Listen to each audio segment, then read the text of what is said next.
Hello guys, this is your friend Shinobi Addict 2.0 and we're back with a new fanfic.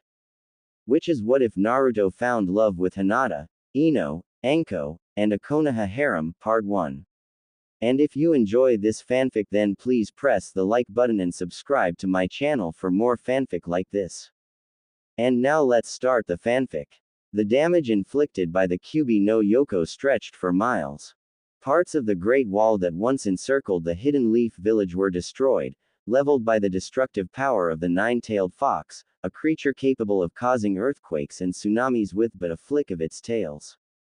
The wall was not all that had fallen. The damage had spread into the districts of the village, wrecking the Hyuga compound and the Uchiha district along with revamping the plots of land owned by the Nara clan. The village known for its wall of fire certainly suffered a great deal of damage because of the Kyuubi's sudden attack. Not only had Konoha suffered major economic losses with all the costly damage, but the village had also lost a lot of manpower in the attack. Many prominent shinobi such as Akamichi Torafu, Uchiha Kagami and many others lost their lives during the attack. Perhaps the biggest loss was the Hidden Leaf's Yondaime Hokage, the Kiroi Senko, Namikaze Minato. With the loss of perhaps the most gifted shinobi Konoha had ever produced, the political climate was in disarray. The daimyo immediately called for the Sandaime Hokage, Hiruzen Sarutobi, to come out of retirement and assume the mantle of Hokage once again. And so there he was, the Kami no Shinobi, the legendary professor of Konoha and master of all forms of shinobi combat.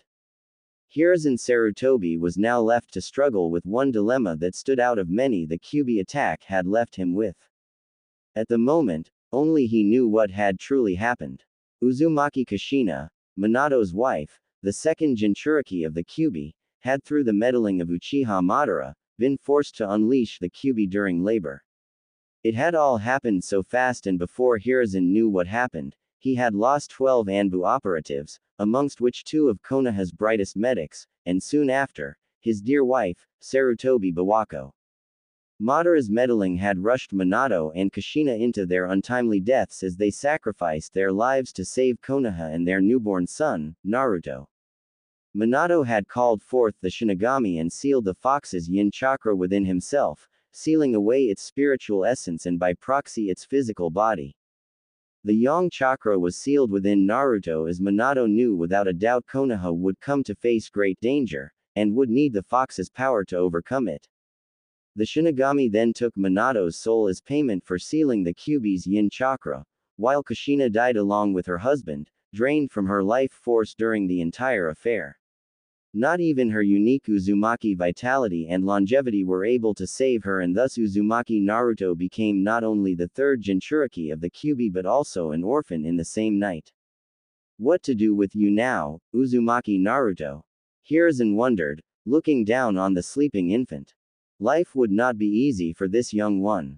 No, whatever normalcy the child could have had it not been for Madara, was now out of the question.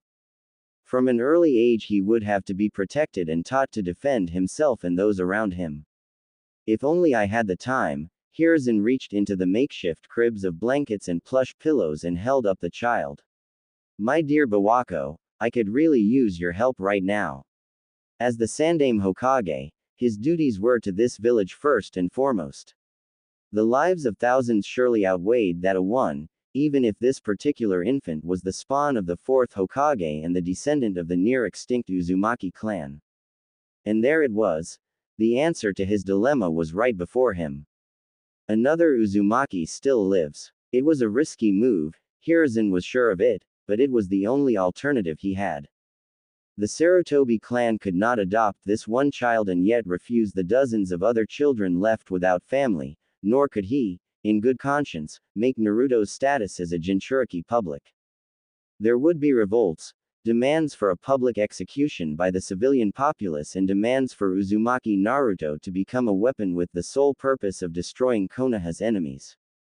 Surely Minato and Kushina would understand, Hiruzen reasoned with himself. Even if he made Naruto's parentage public, he had his doubts if that would be enough to hail him as the hero his parents wanted him to be known as. And, surely, they would come for him. Iwa and Kumo would undoubtedly seek to assassinate the young boy, as would other villages.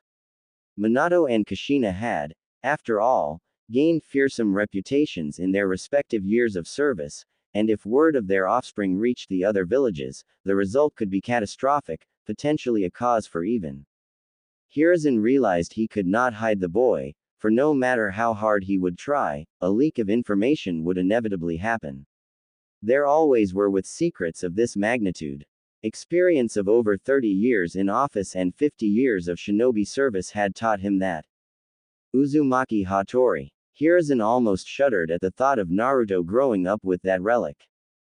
Uzumaki Hattori was one of very few, if not the only one, left of the olden days when Konoha had just been founded by the Uchiha and Senju clan. He was old-fashioned, brazen and unsociable, but at the age of 117 he truly was a relic of the olden days, older than most shinobi villages as he came from a time in which shinobi were often nomadic clans, isolated from the world and servants to the highest bidder. The only village likely to be older than Uzumaki Hattori would have to be Takigakure, although the hidden waterfall had an erratic past of achieving power and losing it after a few years of prosperity. They had yet to recover their power after the last war with Konoha, prompted by an attempt on the Shodai's life. A sharp knock broke Hiruzen's thoughts. Enter, he called as he adjusted his robes and took a seat behind his desk. The double doors opened and Jiraiya of the Sannin entered with a half-hearted smile. His clothes were dirty, scathed with mud and ripped in several parts of his trousers. The huge scroll on his back, suspended by rope, seemed equally worse for wear. Yet despite his ragged appearance, Jiraiya retained his youthful appearance and exuberant disposition. Sensei, Jiraiya greeted. Jiraiya, I thought I told you to get some rest. You overexerted yourself during the battle. Jiraiya did not waver under his stern gaze, much to Hiruzen's chagrin. At 38 years old, Jiraiya was no longer the impulsive youngster that feared his rebukes. He was no longer the foolish genin who used the summoning jutsu on a whim and ended up lost for months. How they have grown so quickly, Hiruzen noted with a sigh as Jiraiya took a seat in front of him and helped himself to the sake, pouring a saucer full for his sensei and drinking from the jug himself. What brings you here, Jiraiya? The Gamma Sennin helped himself to a good swing of the alcoholic beverage before answering. I want to know your plans for Naruto. Jiraiya met his sensei's eyes and waited patiently for an answer. Years ago, when he was still a youngster, Jiraiya quite enjoyed theatrics. However, the current situation was far too dire, too serious to joke about. Nobody but you and I know of Naruto-kun's parentage or status as a Jinchuriki, Jiraiya, and I intend it to keep it that way. At least for now, Hiruzen told him. As expected, Jiraiya's eyes narrowed and his eyebrows curved into a displeased frown. You know why, Jiraiya? Please, I simply do not have the will to argue. No, sensei, we are going to talk about this, Jiraiya forced. The kid's a hero. Why shouldn't the people be allowed to know this kid is just as much of a hero as his parents are? Minato wouldn't have accepted this, and don't even get me started on Kushina. She would probably level this whole village. This is only temporarily, Jiraiya, Hiruzen tried to appease his former pupil. As I am sure you can imagine, there's a lot on my mind. I have yet to speak with the council, the daimyo's delegates, or the populace for that matter. For the time being, it is of the utmost importance that we organize ourselves, treat our wounded and take some serious damage control. And then what? After all the fussy clans have been appeased, the politics have been all said and done and the villagers brought out of evacuation, what then? Don't tell me you intend to have the boy put in an orphanage, or even worse, become a weapon.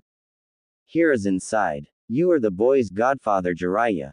No. Jiraiya's answer was direct and firm. I'm not a parent, sensei. You can't hand over a kid to me, it's just not possible. He would turn out just as messed up as I am. Besides, I can't look after a child when the village needs my intel, now more than ever. He made a valid argument, but truth be told, Jiraiya simply did not want to be reminded of his late student. Minato had been like a son to him, his legacy and his pride and joy. Jiraiya hadn't even looked at the infant since he had entered the office. He knew the second he looked into the child's vibrant blue eyes he would see the boy's father. Naruto would serve as a painful memory, one he clearly did not want or need right now. Then what do you suggest, Jiraiya? If you, the boy's godfather, will not take him, who will? The council will undoubtedly push for an ultimatum: either Uzumaki Naruto becomes a weapon or he will be executed. Knowing R. Hiruzen paused for a moment as he searched for the right word. Misguided daimyo, he will support the clans that have his favor, the very same clans that will push for either execution or turning the boy into a weapon. Why don't you make this public? Jiraiya suggested, clear desperation in his voice. Make it common knowledge what a hero Naruto is before the council can make the motion to use him as a weapon. If the people find out want an injustice they're planning. Jiraiya, Hiruzen said with an annoyed rise in his tone, causing baby Naruto to shift uncomfortably and yelp. You're grasping at straws. The people of Konoha have just lost countless of loved ones once again. It hasn't been 10 years since the last war and now they have once again suffered such a loss, all in one night. They will not take this very well. I'm sure you remember the riots only a few years ago, or have you forgotten? Let me remind you. It was at the time Minato-kun completed the Hiraishin and proved to be capable of decimating the enemy. We were finally beginning to win a war we would have otherwise undoubtedly lost. Do you remember now? The cries for blood, the cries for an attack on Iwa, to tear them apart and forever render incapable of rebuilding just as they had tried to do to us. They will not accept this, Jiraiya. The sooner you stop fooling yourself the better. We must come up with a viable solution, one that does not harm Minato's child. Then what do you suggest, sensei? Jiraiya demanded, venom laced to his tone. You know I can't take him. And if you're thinking about Tsunade, think again. Last I spoke to her she was still depressed about Dan's death. According to her assistant, she hasn't used any ninjutsu in months. She won't be able to protect Naruto, and like I said, Konoha can't afford the loss of intelligence if I take him. We have to come up with something else. Sensei and student locked eyes for a moment, sitting in silence and contemplating on what the other was thinking. Hiruzen knew Jiraiya better than his student thought he did. He knew Jiraiya would not want to live with a reminder of his beloved student, but he wasn't nearly cruel enough to confront him about that. After all, he had lost Orochimaru forever only recently. It made no difference if his heart was still beating, the kind boy Hiruzen knew years ago was lost forever. Hiruzen sighed wearily. He felt far older than he appeared to be. There's one more option, Jiraiya, he began quietly, Uzumaki Hattori. You've got to be kidding me. Jiraiya interrupted loudly. That old man is crazy. Not only does he make you look like a spring chicken, he's completely and utterly crazy. What kind of childhood would Naruto have with him, living with that relic? It is far better than any alternative we have come up with so far, Jiraiya, Hiruzen countered. Now, if you will let me finish. Uzumaki Hattori is indeed old and rather out of it, but if we have a caretaker along with him to look after the child, Naruto may still have a childhood with some degree of normalcy. A sheltered childhood is better than no childhood at all, surely you would agree to that. For a few moments Jiraiya was quiet. The Sandame's arguments were infallible and he had no better solution than the old man did. All right, Jiraiya finally conceded. All right, if the old man is willing to take the boy in, and if he is willing to allow a caretaker. I'll make sure to protect the kid to the best of my ability whilst maintaining my information network. I won't be in the kid's life much, but it's better than nothing. It's all hell of a lot better than what I had. Jiraiya rarely referred to his orphan childhood, and so there was an uncomfortable silence Jiraiya decided to break after a moment. Who do you have in mind for this caretaker job? Josen Shitaji, Hiruzen said almost instantly. Hiruzen knew she was the best for the job. Not only was she one of Kushina's midwives, she was one of her closest friends. Kushina had requested her to be there when Naruto was born, she was to be the boy's godmother. Jiraiya raised an eyebrow. He had never heard of this Taji nor had Kushina ever mentioned her as her choice for godmother. She and Minato had decided they would pick godparents respectively, and although he had never asked Kushina directly about her choice, it still struck him as odd. I'd like to see her file, sensei. Jiraiya, she's an Anbu operative. You know I cannot divulge you in such information without good cause. This shitstorm isn't a good enough cause for you. Jiraiya challenged. Hiruzen's expression remained blank, prompting his former student to glare at him. Fine, Jiraiya said as he moved towards the door. I'll just track her myself and test her skills firsthand. I'm not going to let an incompetent kunoichi take care of Minato's kid. Just as his hand gripped onto the door, Jiraiya heard Hiruzen give a heavy sigh in defeat. All right, I will fetch the file. Here, take Naruto-kun and wipe that smirk of your face, Hiruzen told him with a frown, passing the newborn to the Toad Sage. Hiruzen took his seat behind his desk and called for his secretary to take a break for good measures. Receiving a comply, the Hokage stood out of his chair and made his way to the far end of his office by the framed pictures of the Shodai and Nadaime Hokage. A quick ram hand seal later and the walls began to shift and contort rapidly as a safe became visible. Another minute later Hiruzen took his seat once again and placed the file on his table. There you have it, Hiruzen said with a motion of his hand. What he had just done, handing over information on Anbu operatives, was strictly forbidden and against protocol, but Jiraiya had given him no choice. He had no doubt in his mind whatever Jiraiya had planned to test Josanshi Taji's skills would likely maim her or perhaps even kill her. Jiraiya was a perfectionist and if he were to trust anyone with the life of his godson it would have damn sure be someone skilled enough to protect him. Let's see. Jiraiya settled baby Naruto in one arm and flipped pages with another, nodding as he took in the information. 3 years in Anbu, not bad. Hey, she belongs to the same squad I was in. Jiraiya moved the page over and continued to read out loud. First class medic, an affinity for water and fire. Overall considered to be a B-ranked shinobi. I see she's got a clean slate. No previous warnings or reports of misconduct. You will see she is of sound character. Kushina was very close to her and trusted her unconditionally. Hiruzen nodded. You would perhaps have known of their friendship if you were actually here longer than 6 weeks a year, Jiraiya.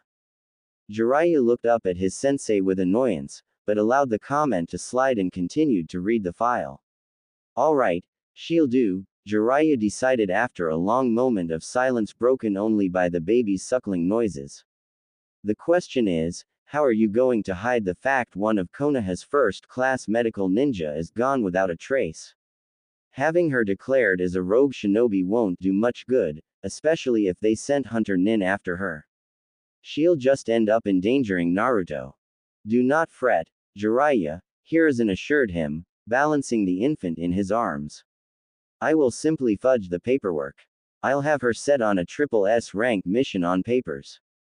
It may be a little risky but I have no doubt I will be able to bury her name. A triple S rank mission. Jiraiya repeated, shifting Naruto's weight. Do those kind of missions even exist? They're unheard of, old man. Are you sure you're not losing it? They're unheard of, but they exist, Hiruzen replied pointedly. Common knowledge amongst most civilians and shinobi is that classifications go up to A rank. However, the more seasoned shinobi will know of the S-rank classifications but only the higher-ups of villages will know of double and triple S-ranked classifications. No need for the history lesson, sensei, Jiraiya commented with annoyance. He wasn't a damn underling anymore. It was simply embarrassing how his old sensei could still speak to him as if he were the same ignorant genin from all those years ago. How come I haven't heard of them before? I'm the strongest shinobi you've got. Hiruzen's expression went blank. Oh, but I did not realize you still considered yourself as one of my shinobi, Jiraiya, he replied with dry wit. What? With you coming and going as you please, whenever you please. No, I did not believe it to be prudent or necessary to inform you of this mission grade. Only certain groups within the shinobi forces know of and take on these missions. You, Jiraiya, are an individual. One I have long since given up on grooming for my position. Why would I tell you anything that is strictly on a need-to-know basis? A pointed silence resumed, in which Jiraiya glared at Hiruzen, who looked at him impassively. Something had broken between them a long time ago. He wasn't sure what or why, but he knew he no longer looked up to the man before him. Even after Orochimaru and Tsunade had left their home, Jiraiya remained as a valuable asset, and yet his former sensei did not seem to appreciate him at all. Still, Jiraiya pushed aside those thoughts. This wasn't about him, this was about Naruto. This was about Minato's child. That makes sense, Jiraiya replied. Of course it does, Hiruzen replied with a mirthless smile. If you can pull it off, then by all means do it. What worries me is that old fart, Uzumaki Hattori. The guy is literally ancient. He must have gone senile by now. I'm afraid so, Hiruzen agreed. We must move quickly. Hiruzen showed an oddly satisfied grin. You don't expect the Sandaime Hokage to leave Konoha in times of crisis, do you, Jiraiya? Jiraiya cursed vehemently under his breath. Ooh. A week later, Hai no Kuni countryside.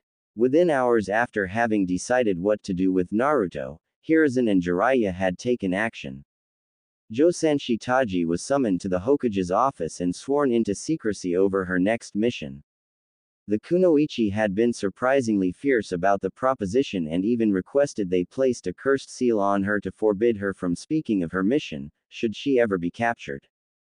Taji's loyalty to her best friend was admirable and she took her duties as godmother very seriously, although she had never been asked officially to fulfill the duty. Hiruzen had her pack her things an hour after her briefing while he prepared the necessary paperwork for the SSS-ranked mission that would last for a minimum of 13 years. Jiraiya took an instant liking to Taji and respected her enough not to make a single inappropriate remark. It was rather unusual for the Sannin, but Hiruzen was grateful. The Toad Sage respected Taji for her loyalty and determination and so took a liking to her, promising her she could always rely on him for protection and funds should it ever be necessary. Within 2 days all had been prepared and so the surrogate mother, newborn and sage set off for Uzu no Kuni. The plan was to first make it to Rotorua, a small-time harbor village, and appropriate a ship to the island known as Whirlpool Country. Jiraiya-sama, Naruto-kun needs to be fed again. Jiraiya groaned loudly and turned on his heels. Again? He asked, to which Taji merely nodded. I swear, all the kid does is eat, sleep and poop. He is a baby after all, Jiraiya-sama, Taji replied meekly. Of course, Jiraiya said with unjustified ire. We're just a few hours away. Can't the kid hold it up? Jiraiya whined childishly, causing Taji to laugh. Sorry, Jiraiya-sama, but my duty is to Naruto first and foremost. If you wish to move on without us, feel free to do so, Taji joked good-naturedly, shifting the infant Naruto in her arms. You sure are serious about this whole surrogate mother business, Jiraiya commented. The hermit walked over to a tree and placed a hand on its bark. Nodding appreciatively, he swiftly chopped at it with his hand. It was like cutting through butter with a hot knife as the tree fell. Oh, Naruto-kun enjoyed that. Taji held up Naruto for Jiraiya to see his wide eyes, as if he could comprehend the impressiveness of what Jiraiya had just done. I must say, he is an unusual baby. He doesn't cry or laugh at all. He only gurgles when he's been fed. As shrewd as his old man, course you are. Jiraiya pinched Naruto's cheek. He instantly regretted the action as Naruto retaliated by vomiting over his hand. Ah, gross. He did that on purpose. Taji merely smiled. Oh come on now, Jiraiya-sama. He is only a baby. Yeah right. Jiraiya pointed at Naruto's smiling face. Look at him, he's smiling. Oh, my. Naruto has his mother's infectious smile. Ooh, shores of Uzu no Kuni. The journey to Uzu no Kuni had taken a little over 2 weeks in total and had gone smoothly without incident. It took much longer than Jiraiya had anticipated, but it couldn't be helped. They were carrying a child with them after all, and the Toad Sage did not mind in the least. During the duration of their journey, he and Taji swapped many stories, even about classified missions they had performed as Anbu. There was no need for any more secrecy, as only one secret now truly mattered, and that was Naruto's existence until he was old enough to defend himself. Naturally, Jiraiya had for more thrilling tales to tell, and he indulged Taji in many of his exploits. He told her of the noteworthy shinobi he had faced in battle, the places he had been, and even gave her a copy of his first book, The Tale of the Utterly Gutsy Shinobi. Taji promised him she would read it to Naruto, although he attempted to dissuade her from doing so, as the only people that actually liked the book were his sensei, Fukasaku, Minato, and Kushina. The mentioning of the latter two only further strengthened Taji's resolve, however, as she told him Naruto should know what kind of person his parents had wanted him to be. The journey came to an end not long after reaching the island of Uzu no Kuni. It was a few hours before they had reached their destination, Uzushiogakure, the village hidden amongst the whirlpools. As they neared the outskirts of the village, Jiraiya noted how the scars of battle had yet to leave the landscape. The Sannin had been to the village only on 3 other occasions in his life. Back then the village had been rather impressive, with its wide roads, cylinder-shaped buildings, and impressive designs of infrastructure that separated carriages from the pedestrians.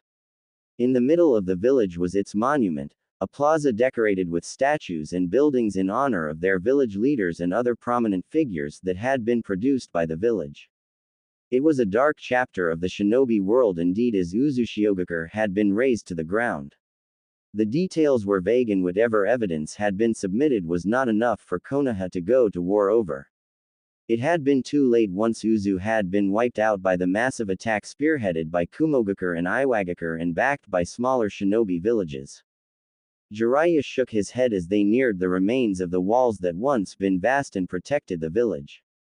The Sannin ran a few diagnostic jutsu to detect trap seals the village had once used. Strangely enough, he found none. Performing the jutsu once again, Jiraiya received similar results. Strange. The old man is either dead or he doesn't care anymore. Either would be just as bad. If the man was dead, they had wasted weeks of traveling. If he simply did not care, then there was a good chance he would refuse to look after Naruto, descendant or not.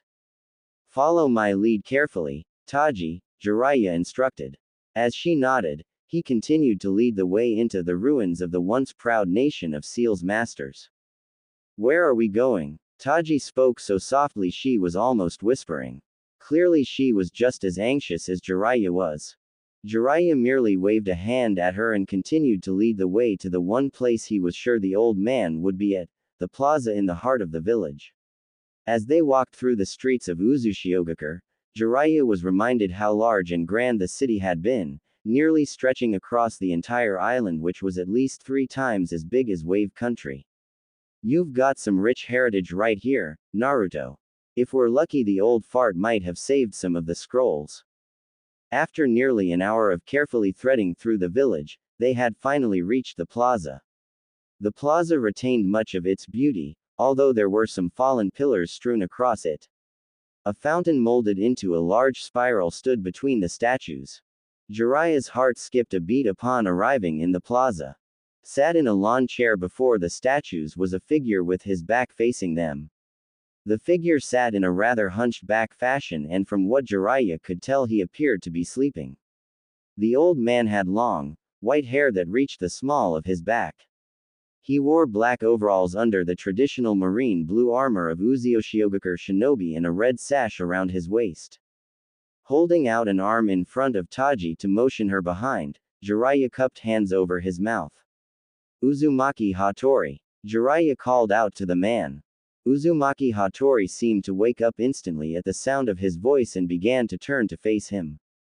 Jiraiya. Ooh. An hour later, Jiraiya sat opposite of Uzumaki Hattori in a cross-legged position and his hands on his knees. The Sanin was still surprised Hattori was still alive but hid it impeccably and engaged the old man in a nostalgic conversation. Hattori had once been a ruthless shinobi, feared on every battlefield he stepped on and challenged by very few. Jiraiya had detested this man since his youth for his cutthroat attitude and old-fashioned views, but the years of solitude had mellowed him out. Hattori seemed as dangerous as a one-winged fly. Jiraiya wasn't even sure the old man was listening to half the words he was saying when he tried to explain the situation to the old man. Hattori seemed to nod every now and then, grunt noncommittally. With his droopy eyes and constant nodding off, Jiraiya doubted Uzumaki Hattori was in a state to take care of anyone. I see, Hattori croaked with a tired nod. My great-great-great my descendant, he then decided to simplify, is in danger of assassination by Iowa, Kumo and quite possibly his own birth country for being the Jinchuriki of the Kyuubi, and now you wish to hide him here until he becomes old enough to defend himself. I see. Yes, Jiraiya said with relief. It had taken over an hour to explain the rather simple situation to Hattori. In Konoha he will either end being executed, turned into a weapon or treated with contempt for his entire life. His parents had made enemies in Kumo and Iowa and they would undoubtedly attempt to take his life. Hattori nodded slowly, encouraging Jiraiya to continue. With your permission, we would like to hide Naruto here. I do not expect you to protect him, that is why his caretaker, Taji, Jiraiya motioned the Anbu medic in the corner holding Naruto, is here. She will protect him and teach him the shinobi arts. She is skilled in providing for Naruto as well as you if you so wish it. The boy's hair is not red. All Uzumakis have red hair, Jiraiya. Hattori did not pose it as a question, more like a statement and patiently waited for Jiraiya to explain. Kushina had red hair. Why does this young child not have red hair? He must have red hair. Jiraiya resisted the urge to groan. The boy's father, Namikaze Minato, I'm sure you have met him, had blonde hair. Apparently Minato's genes were the dominant ones. This was rather ironic, Jiraiya thought with an inward chuckle. In their relationship, it had clearly been Kushina who called the shots and Minato went along with her every command. Jiraiya snapped out of his inner thoughts and put up a serious expression. I assure you, this is indeed your descendant. You must have some way of testing that for yourself, do you not? Hattori remained silent for the rest of Jiraiya's explanation and only spoke when the hermit had finished. Jiraiya, no tests will be necessary. I believe you, I can feel it in this boy myself. He possesses the distinctive chakra only an Uzumaki would. Hattori spoke with his croaky voice. The ancient man reached for the canteen Jiraiya offered him and took a few gulps before continuing with a more grave tone. Jiraiya, my days are waning. The Uzumaki traits of longevity and vitality have kept me alive for an exceptionally long time, even by clan standards. However, even I will die eventually. Over the years my hair has gone white, not gray, but white.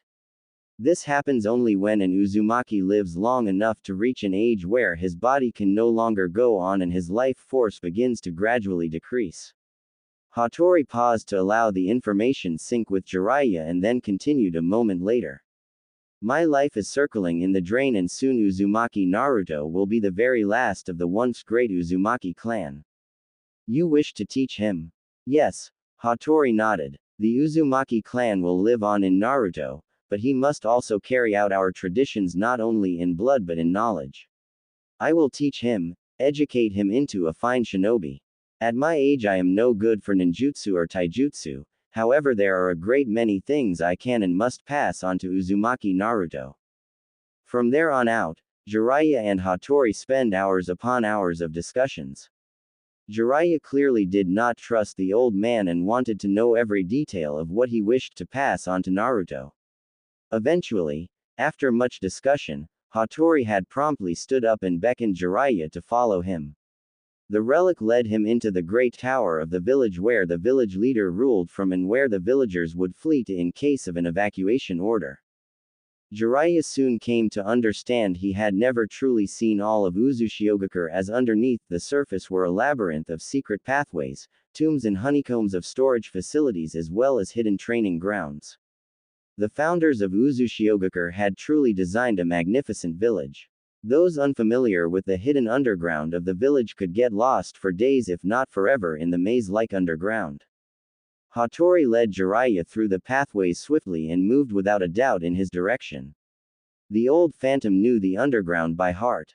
Eventually the two came to stop before a huge pair of double doors, 20 feet in width and 50 feet in height. "What is this?" Jiraiya asked the old man, feeling a sense of suspiciousness. He wasn't comfortable in the slightest with the man in the poorly lit labyrinth under the village. "This, Jiraiya, is the treasure trove of my people. Of Naruto's people," Hattori told him, and promptly bit his thumb and went through a complex string of seals Jiraiya could not recognize. "This is Naruto's heritage." The massive double doors groaned and moved slowly, causing enough tremor for small chunks of rocks to fall down. They had not been used for years, Jiraiya noted. As the doors split open, Jiraiya's eyes widened considerably. Before him was a giant hall of shelves containing thousands of scrolls and books. What is this?" Jiraiya turned to Hattori with an obvious sense of shock in his voice. "Is this what I think it is, Hattori? Are these?"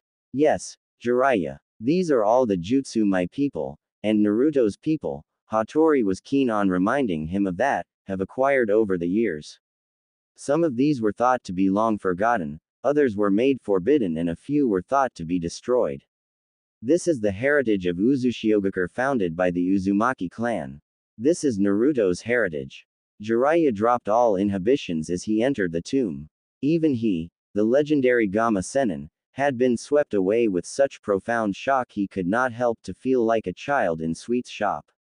Oddly enough, all the scrolls were kept in pristine conditioning, protected by the array of seals set up by the Uzumaki clan many generations ago. "Our knowledge was feared so greatly, Kumo and Iwa and many others sought to destroy us. They never found what they were looking for, however," Hattori cackled with glee. "They came in search of power to destroy their enemies, and they found nothing.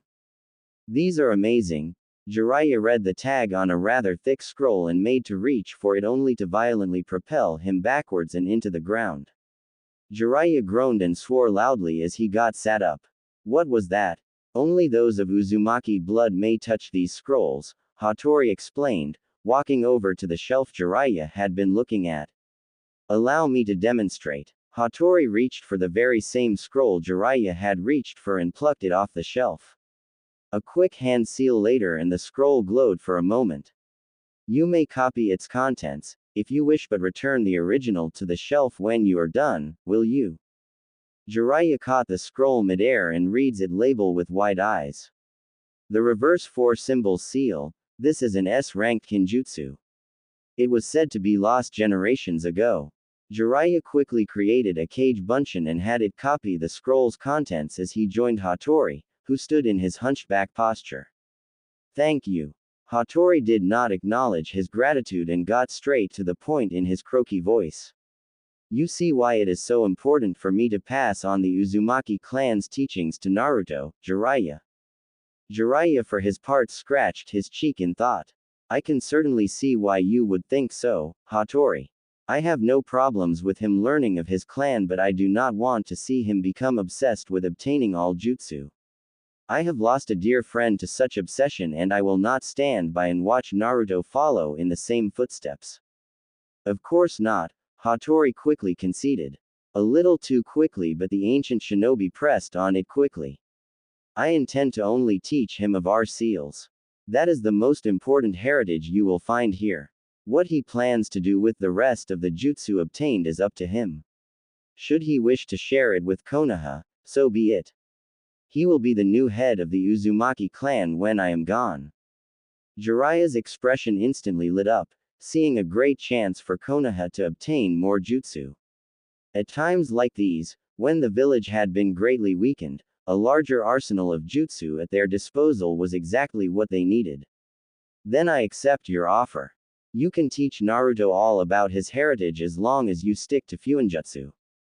The following 2 weeks had passed. Jiraiya spent most of his time with Taji, guarding her and young Naruto. However, conversation soon became mundane as Jiraiya had conversed many hours before with Taji on their journey and thus they had run out of subjects to talk about. And so Jiraiya began spending time with Uzumaki Hattori, the oldest man he knew. At the age of 117, Uzumaki Hattori was like a never-ending fountain of information. The old Uzumaki had many things to tell and had a surprisingly sharp memory as he could remember a great many details Jiraiya had never heard of. As much as Jiraiya enjoyed listening to the old man's story, he was quick to remember why he had never truly liked the man. Hattori was as old-fashioned as it got. He believed in might makes right, and other outdated ideologies. He wouldn't go so far as to call him a warmonger, but he would likely see eye to eye with Danzo, and that was never a good thing. Hattori had a habit of referring to how things were done in the old days and did not shy away from telling Jiraiya the gruesome details of missions he had gone on or incidents he was aware of. But despite his old-fashioned views, Jiraiya knew the man was a hardly dangerous. Over the years his body had become weak and his ability to mold chakra had all but disappeared. Regardless, Jiraiya stayed for an additional 2 weeks by Taji's request. The old man too unnerved her, and though she was no weakling, being an Anbu operative, she felt safer for herself and Naruto knowing that Toad Sage was with them. Eventually, however, Jiraiya knew he could no longer stay on the island. Konoha needed his intelligence network as well as his presence at this time. The other nations would be significantly less likely to try anything if they knew Jiraiya of the Sannin was there. Although, Jiraiya would most likely only stay for a couple of weeks before moving on with his journey and gathering intelligence for Konoha that would safeguard it and its secrets from their enemies. Do you really have to go? Taji held Naruto in her arms as she followed Jiraiya out of the house. They had been making use of the duration of their stay. Jiraiya had quickly repaired much of the damage, being quite dexterous and restored the house's living conditions. So soon? Naruto and I need you. Jiraiya neared the door and reached for his red sleeveless coat and sat down in front of the door and pulled on his wooden sandals. I'm sorry, Taji, but Konoha needs my skills more. The sage turned to Taji and smiled reassuringly over his shoulder. I'll be back in a couple of months. If you need anything, you can send a messenger bird to the old man. Are you leaving because of Konoha or because of Naruto? Taji demanded, hugging the infant closer to her in a protective manner. Please tell me you're not leaving because he reminds you too much of Minato. Jiraiya stopped dead in his tracks and temporarily weakened his grip on his wooden sandals. Look, Taji, Jiraiya began softly, yes, the kid reminds me of Minato and it hurts, but that's not why I'm leaving. Jiraiya stood up and tapped the getas on the concrete floor before the door, painfully reminded of the fact he had missed out on Minato and Kushina's funeral and he hadn't even gotten the time to properly mourn his surrogate son passing. You're his godfather, Taji bit at him. Over the past few weeks she had gotten close enough to the Sannin to know her boundaries, and so she no longer referred to him with reverence. Naruto needs you. And I need you too, she quickly added. That old man scares the living hell out of me, Jiraiya. Jiraiya sighed tiredly for a moment and nodded. I know he does, but the man is harmless. Believe me when I say there is nothing he could do to hurt Naruto or you. He can barely mold chakra and you're an Anbu operative. Have some faith in yourself, Taji. Of course, the Kunoichi sighed. You better come back quickly. There's no way I can stand that man on my own for long. Naruto doesn't start training till his 6th birthday, but I got a feeling that old man is a bit too anxious to pass on his Fuinjutsu to Naruto. Don't worry, Jiraiya assured her. It'll be fine. And you better be here for his birthdays, Jiraiya, or I will never forgive you. Got ya. I'll drop by every few months or so and I'll try. I'll definitely be here for his birthdays, Jiraiya quickly amended when he caught the scornful look that graced Taji's expression. Finally and reluctantly, Taji sighed in defeat. All right, Go. Konoha needs you, Jiraiya. Jiraiya placed his hands on her shoulders and nodded to her. Don't you worry, I'll be back soon. I sure hope so, Taji thought as Jiraiya closed the door behind him. Taji moved to the living room and pushed aside the curtains to see Jiraiya walk down the road. Because that man, Uzumaki Hattori, he scares the hell out of me. As if on cue, Naruto began to wail for food, reminding Taji of her duties as both a mother and wet nurse. Had been 3 weeks since Jiraiya left Uzushiogakure and Taji was already feeling as if she was losing her mind. Taking care of her new charge wasn't as tiring as it was tedious for the former Anbu operative.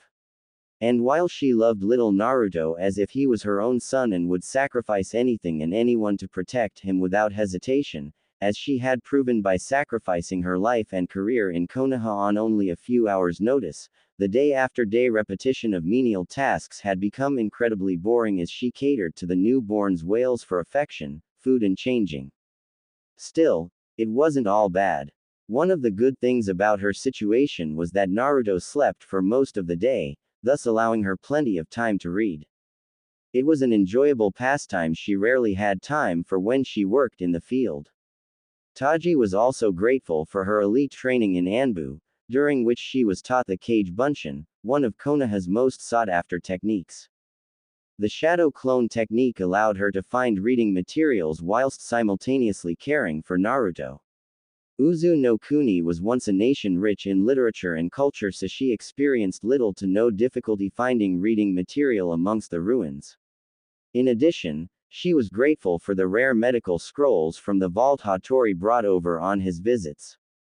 The relic was extremely interested in Naruto and doted on him at every opportunity. Though not in the way that he would coo and tickle the child or that he would pull amusing expressions, but rather in the way he would hold the child and rock him to sleep as he told of grand tales that the child would not be able to understand for years to come. Naturally, Taji made sure none of his tales were as gruesome as the ones she had heard him share with Jiraiya, and Hattori had enough tact to refrain from such.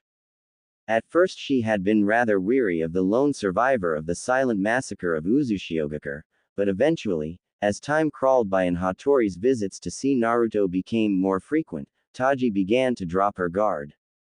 He is Naru-chan's grandfather after all, she reasoned with herself. He would never want to hurt him.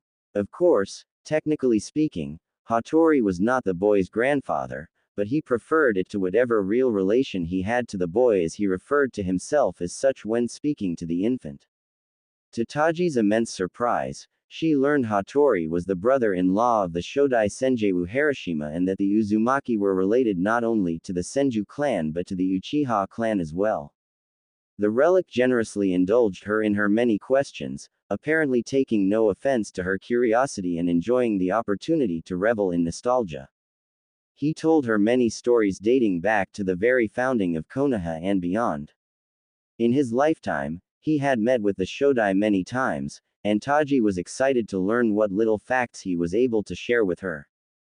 Strangely enough, the relic had a great deal more respect for Hashirama's younger brother, with whom he had more in common, she suspected, as the Nadaime was known to be a very pragmatic and secluded individual. Aside from the Hokage, Hattori also told her a tale or two about his sister, Uzumaki Mito, who was the bridge that bonded the Uzumaki and the Senju clans. Taji was fascinated by the knowledge that Hattori was the legendary Tsunade's great uncle. And while Hattori had a great deal of history to tell her, the most interesting of all was the history of the Uzumaki clan, a subject of great interest to her as her dearest friend Kushina had told her some on occasion, though not to the same detail. Taji learned that the birth of the Uzumaki clan dated back many hundreds of years ago, when the mythical Rakudo Sennin, the master of the Rinnegan and founder of ninjutsu, fathered 2 sons of whom the elder inherited his eyes and the younger inherited his body. Somewhere down the line of history, the Uchiha clan and Senju clan came to existence, seemingly destined to fight one another as their kin were hired by opposing nations at war. By this time, the Uzumaki clan had long since come to existence and lived isolated lives on this very island where they believed the sage was born and died, though they had never found his burial site. Hattori had even shared his theory, which speculated there was a good chance the Hyuga were close relatives to the Uchihas and by proxy to the Uzumaki and Senju as well, as they were also likely to be descendants of the older brother who passed on various mutations of the Rakudo Sennin's Rinnegan, a dojutsu she had never heard of before. Admittedly, this is an unfound theory, young one, Hattori had croaked. I would need to have access to the Hyuga shrines to trace their ancestry, but the Hyugas have always been very secretive of their affairs. They would never admit to having any blood relation to the Uchiha. Most notably, Hattori was very adamant that she understood one absolutely truth, and that was that the Uzumaki were scholars first and foremost. The Uzumaki did not start out as a shinobi clan, they came to be one for reasons beyond her thinking. The Uzumaki had an insatiable thirst for knowledge so great it took precedent above all else. This was not to say the Uzumaki were in any shape or form weak. In fact, they were far from it, as Hattori boasted on numerous occasions. It was in their pursuit of knowledge and understanding of the universe that the Uzumaki had grown both in wisdom and in power, developing unrivaled jutsu their enemies could not hope to match. In fact, they grew so powerful that Uzushiogakure was kept a hidden village since its founding, as countless nations sought them out for their aid in their wars, barbaric wars the Uzumaki looked down upon with disdain, for they were above senseless violence. The Uzumaki did not fight unless it was absolutely necessary, they refused to participate in any conflict that did not involve them directly. Not even when they were asked by their cousins of the Senju clan to aid them against their mortal enemies of the Uchiha clan did the Uzumaki fight. Instead, they opted for neutrality as they were related to both clans and did not wish to be involved in their feud, which had lasted for decades. When asked how the Uzumaki sustained themselves without taking on missions or without a daimyo for funding, Hattori revealed to her that, while they preferred to keep it to themselves, they were not above trading in weapons, knowledge and some of the rare natural resources that could be found on the main island and on the smaller ones nearby, islands neither Jiraiya nor Taji had even noticed as they were hidden by genjutsu sustained by seals that were still active even now. In fact, to Taji's surprise, even the main island was hidden from view. But, Hattori-san, if this island was hidden all this time, how did Jiraiya manage to bring us here? She had asked with a confused frown permeating on her otherwise flawless skin. In response, the relic cackled with childish glee. A long time ago, Kushina returned to this island with that man and Jiraiya. By that man, Taji assumed he meant Namikaze Minato, for whom Hattori appeared to have a cool, grudging respect. Those born with Uzumaki blood will always be able to find this island. However, for those we consider allies, we have ways of letting them return. I suspect Kushina allowed that man and Jiraiya to return to this main island whenever they pleased. For once the silly girl's disregard for our ways turned out helpful.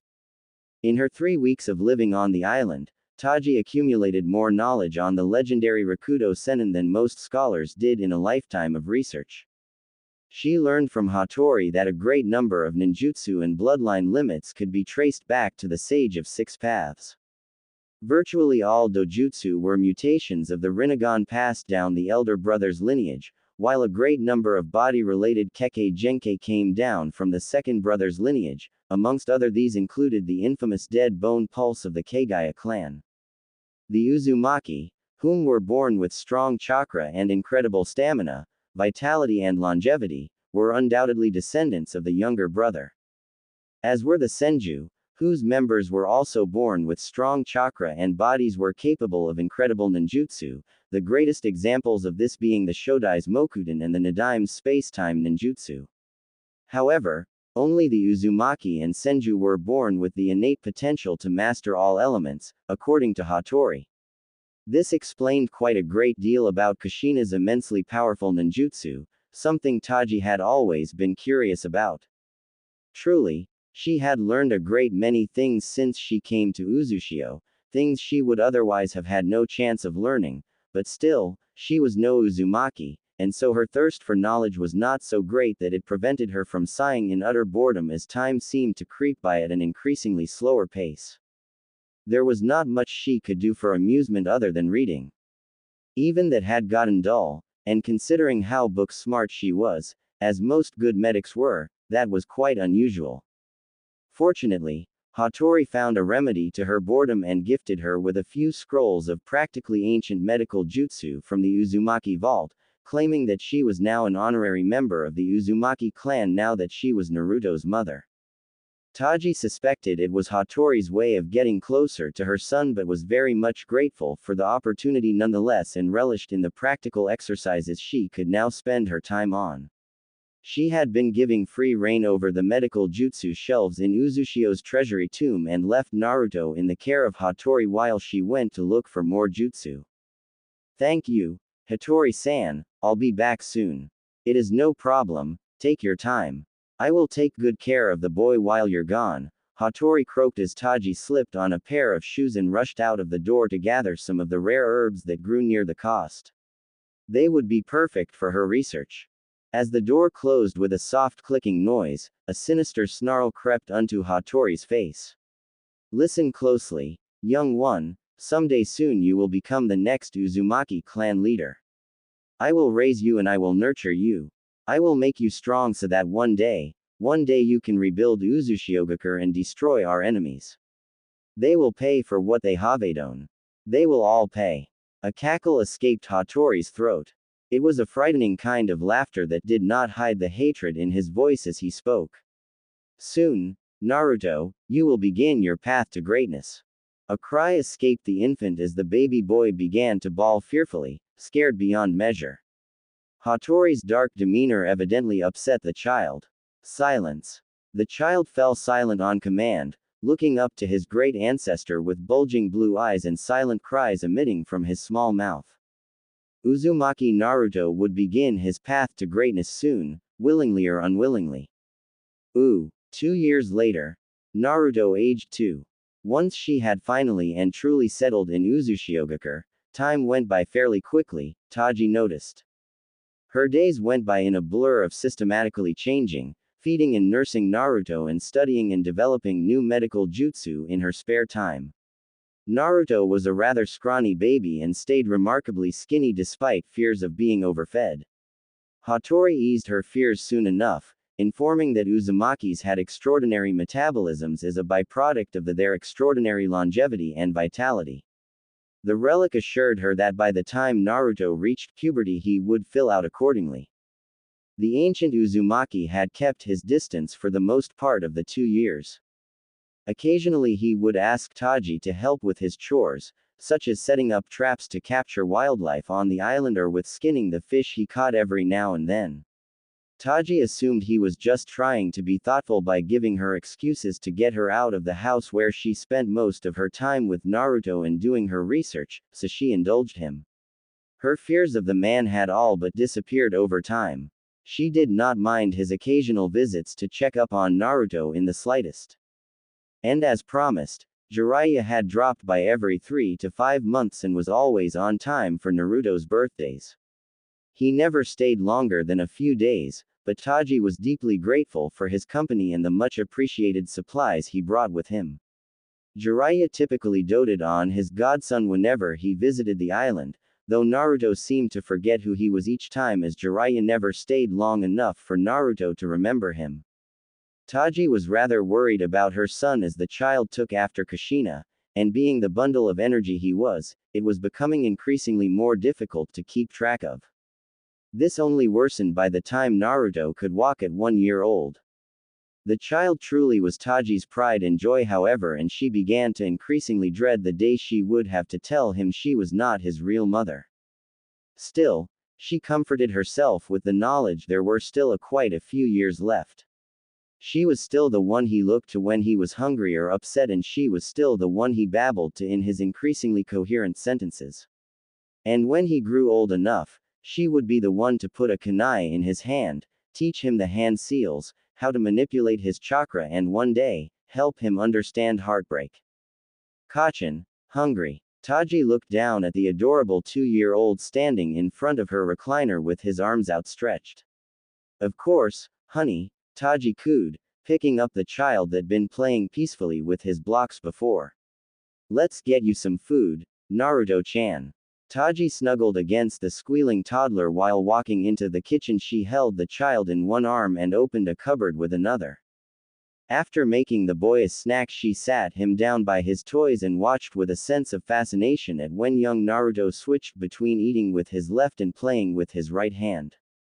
Naruto was extraordinarily intelligent for a child. Taji could tell by the way he placed the cubes in symmetrical order, building small fortresses and other buildings that oddly enough resembled the cylinder-shaped buildings of Uzushio. She couldn't help but smile with a great sense of pride as the years continued to fly past. 2 years later. Naruto aged 4. It had been a few months after Naruto's 4th birthday, and to Taji's great dismay, Jiraiya hadn't shown up. Although she made plans to thoroughly chew him out for it the next time she saw him, she acknowledged that she would have to cut him some slack given the nature of his work. Life as the Toad Sage, which mandated Jiraiya had to travel the world and seek to cure imbalances in nature, as Jiraiya had told her during of their long talks, as well as being in charge of supplying Konoha with a great deal of information, had to be hard on the man. Jiraiya did seem to genuinely care for his godson, so he probably wished he could visit more often, and at the very least he regularly sent Toad summons bearing gifts and supplies for the both of them. At age 4, Naruto was a curious child with an unusually long attention span, a trait that Taji pinned on his lack of interaction with other children his age. The boy could listen for hours on end as his grandfather told him of the olden days, though his recollections were toned down on the details in Taji's presence and were simplified for the child to understand. Hattori increasingly spent more and more of his time with the child. Taji did not mind at first, as it allowed her to do some research on medical jutsu she could bring back with her to Konoha when the time finally came. However, as time went on, Taji would more often than not find Naruto waiting for her at his grandfather's house a few blocks away. Not only was it a disturbing thought for Naruto to be wandering about the ghost town alone, but Hattori had enamored the child to the point he sometimes would just up and leave to spend time with his grandfather without saying a word. And today was one of those days. Taji found herself walking down the familiar road down to Hattori's house. It was a short distance away from their house, and so she had come to cease worrying about Naruto making the small commute by herself. Nearing the small house, she entered through the front door and announced her present. Hattori-san, hello there. There was no answer, so Taji promptly made her way through the hallway, not bothering to take off her sandals as the wood-pan floor had withered and grayed immensely. Naruto-chan, Hattori-san. There was no answer. Naru. No. A fearful voice called out from the back. Taji instantly recognized it to be her son's. Alarmed, she ran through the living room and neared the parted slide doors to the garden and walked in on Hattori and Naruto in their back garden, where the old man was forcing Naruto to kill a stringed-up rabbit laid before him with a kunai.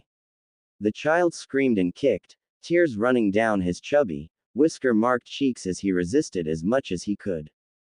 Jichin, I don't wanna. What are you doing, Hattori?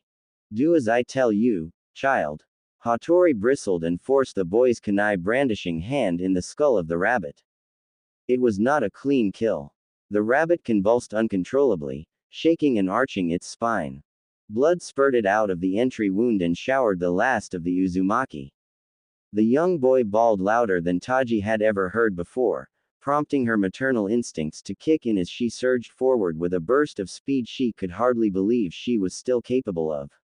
After 4 years of inactivity, she had gotten rusty, very rusty. However, it was apparent she could still command enough speed to yank Naruto out of Hattori's grasp and backpedal several feet away in the blink of an eye.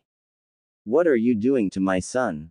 Taji demanded loudly with barely restrained anger in her voice as Naruto clutched onto her like a lifeguard, trembling in fear and shaking uncontrollably as he cried. What is the meaning of this, Hattori?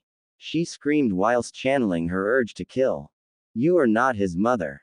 Hattori spat with venomous insanity, clutching onto the kunai in his hand tightly. He got out of his seated position and staggered towards her in his hunched-back manner with a deranged look in his eye. That boy is not your son. Kachin? Naruto asked fearfully. Kachin, is that true? Taji couldn't bear looking him in the eye and merely held onto him tightly. Realizing the truth, Naruto began to cry even louder and buried himself in the nape of her neck, babbling incoherently through sobs and tears. Hattori. Taji spoke with barely restrained anger. I am going to take my son back home. You will not follow us. I will speak to my son, and after I have finished comforting him, you and I will talk. If you do not come with a satisfactory explanation, I am going to take my son and we will leave this island. Without another word, Taji quickly spun on her heels and left in a hurry, holding tightly onto Naruto and leaving Hattori to his own devices. As she left carrying Naruto, Hattori's eyes narrowed and he breathed heavily, literally shaking with anger, so much so the kunai bent under his grip, digging deep into his flesh and causing thin streams of blood to drip to the ground. Hattori had acted too soon, and as a result his plans were further set back. 1 year later. It had been a terrible ordeal for Taji the day she had found Naruto being forced to make his first kill on an animal. A year had passed since then, but even now she could clearly remember the day. Naruto had been inconsolable for the longest of times once he found out Taji was not his real mother, and ever since their relationship had undoubtedly changed. He still called her mother, but Taji knew it was purely out of habit. It was a painful reality, but Naruto clearly no longer saw her as his mother, but more like a caretaker or a distant relative. That same day she had gotten into her first argument with Hattori, and she quickly learned Hattori was incredibly unstable. Jiraiya had not come to visit on Naruto's birthday for the second time in a row. He had not once dropped by that year, and Taji could not help but feel some ire against her fellow godparent. Whatever misguided thoughts you may have, wench, that boy is my descendant. He is mine to raise and he is mine to teach. He will soon be the last of the great and most ancient Uzumaki clan. I will not have you meddle with my ambitions. Not since his mother have I seen such potential. I shall not let it be wasted, not again. He will not follow in her footsteps. At all costs, this boy will become a true Uzumaki, fit to sire the revival of the Uzumaki. Taji had been furious at that and responded with equal venom. Naruto was placed in my care. He is my son for all intents and purposes. Kushina selected me to be his godmother, therefore I am his mother and he is my son. I tolerated you being in his life because he took a liking to you, but you have betrayed our trust. What were you thinking, forcing a 4-year-old to kill? These are not the olden days, Hattori. Naruto is not like you. And if you ever talk about Naruto like he is some kind of tool again, we will be leaving this island for good. They argued for hours that day. Taji was tempted to inform Jiraiya and the Sandaime of what was happening, but eventually decided against it, as Naruto was her son and as his mother she had to take responsibility. At first, she forbade Hattori from seeking out the boy on his own initiative, but the old man had disregarded her wishes, and this of course led to more strife between them. After weeks of holding nothing but contempt for one another, they reluctantly reconciled. Taji forced herself to look past Hattori's actions as she understood he lived in the past, and what he had done with Naruto was no different from what he had experienced as a child. She could also see the good intentions in his actions, and coupled with Naruto's cries to see his grandfather, she could not avoid him for much longer anyway. That was a terrible mistake on her part, as her decision to allow Hattori back into their lives would forever change everything. It had been an ordinary day, only a few before Naruto's 6th birthday. The child was off playing in the garden whilst she prepared dinner, unbeknownst of a shadowy figure sneaking up on her. The shadowy figure was Hattori, and in his hand he carried a vial of special ink infused with chakra used for fuinjutsu. Taji's rusty Anbu senses kicked in too late, and before she knew what happened, she was blindsided and ink seeped into the skin of her face where a 3-eyed tattoo formed on her forehead. Juin. Shinshiki. The effects were instant and Hattori cackled with glee, triumphantly so, as Taji's eyes went blank and unfocused. Young Naruto, hearing the commotion, went inside and walked in on a terrifying scene of his mother on her knees, drooling and unresponsive. Kachin. Neither she nor Hattori spoke, both seemingly off in a distant space. Jichin. Taji's eyes regained focus and she returned Naruto's hug in a robotic fashion and cooed in a monotone voice for a moment before pushing him away.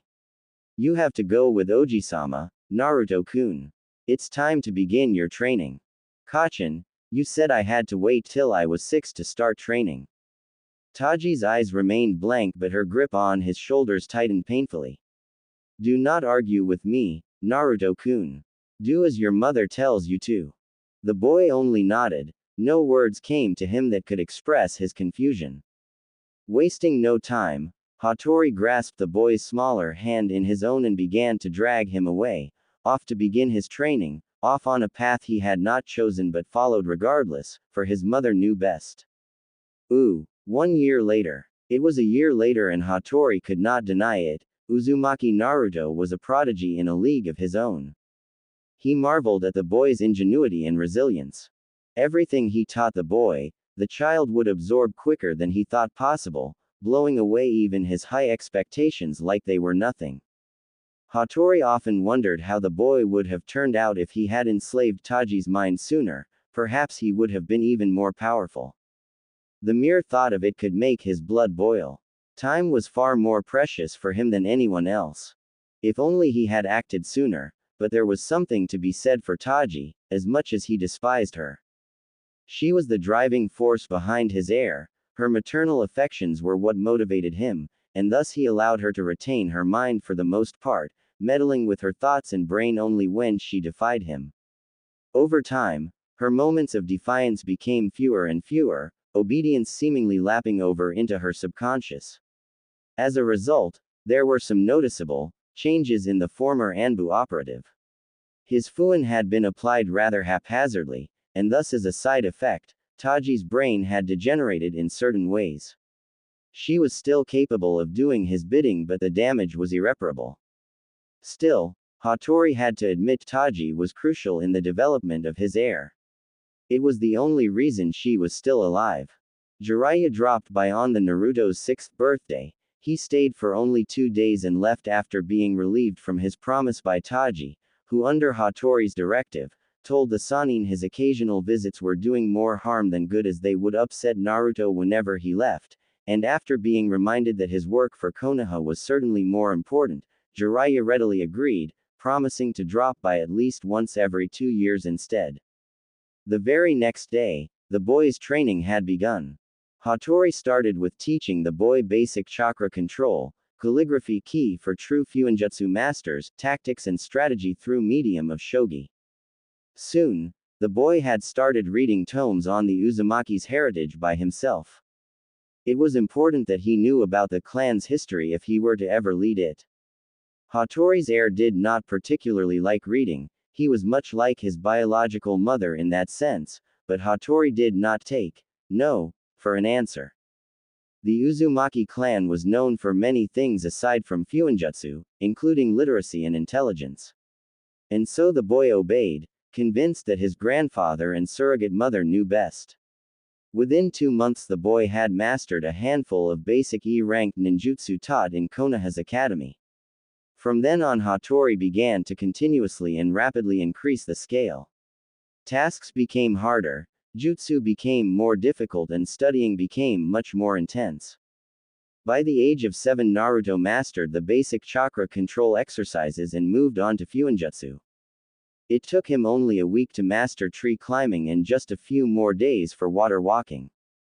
Hattori knew Naruto had incredibly large chakra reserves for a young boy, even by Uzumaki terms, and made use of it by having Taji begin the child's training in advanced chakra control and manipulation.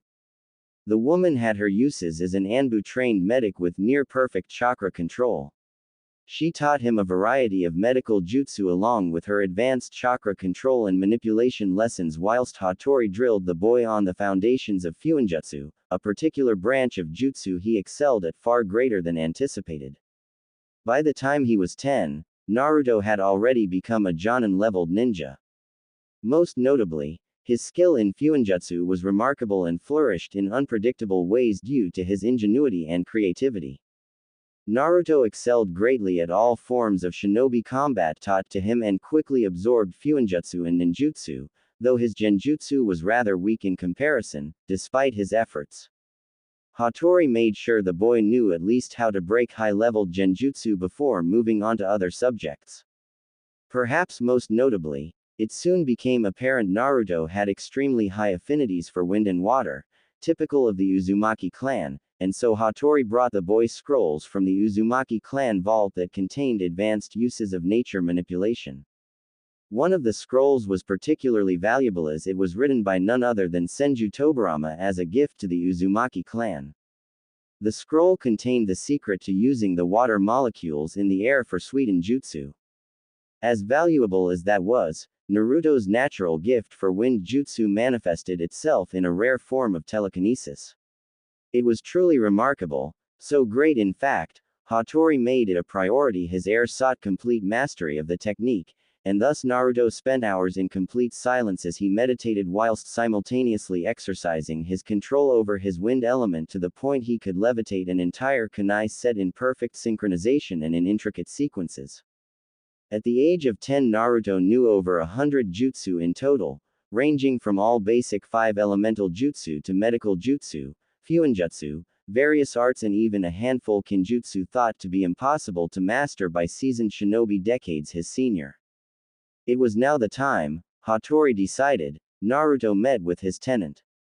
On the top of Uzu no Kuni's mountain terrain, many miles away from the village and on the other side of the island, the Uzumaki built a temple for Uzumaki Mito and the Kyubi. This temple was buried in the mountains, and began at the top and ended at the bottom in an enormous chamber, beneath sea level. The chamber served as a contingency plan, in case the Kyubi ever escaped Mito.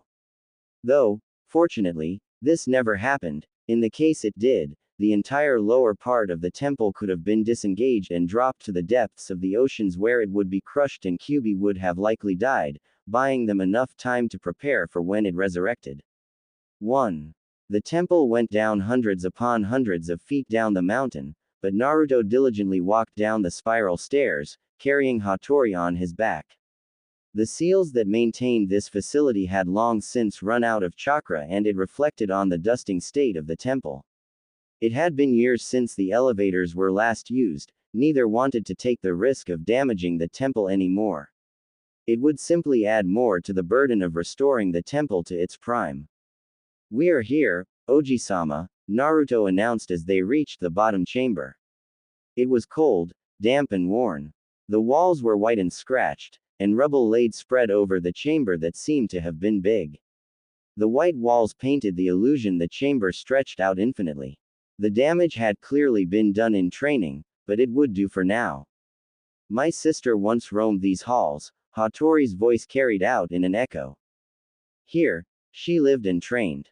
Here she awakened her chains, and here she conquered the Kyubi. And after her, your mother came here, and while she did not conquer the Kyubi, her chains surpassed even that of my sister, and so she was capable of controlling the beast. Now, it is time to begin your path to become the third Uzumaki Jinchuriki, and when the time comes, another Uzumaki, your son perhaps, will carry the burden. Your experiences here will aid the next generation." Naruto nodded as his eyes panned over the chamber. Everything was so white, just pure white. He almost couldn't tell the floor from the ceiling. "Oji-sama," he looked to Hattori with an uncertain look, "I have not yet awakened my chains. How am I to defeat the Kyubi without them?" "Defeat?" Hattori let out a laugh and shook his head. "You will not challenge the fox today, it is far too early for that. No, today, we will start slowly in that regard.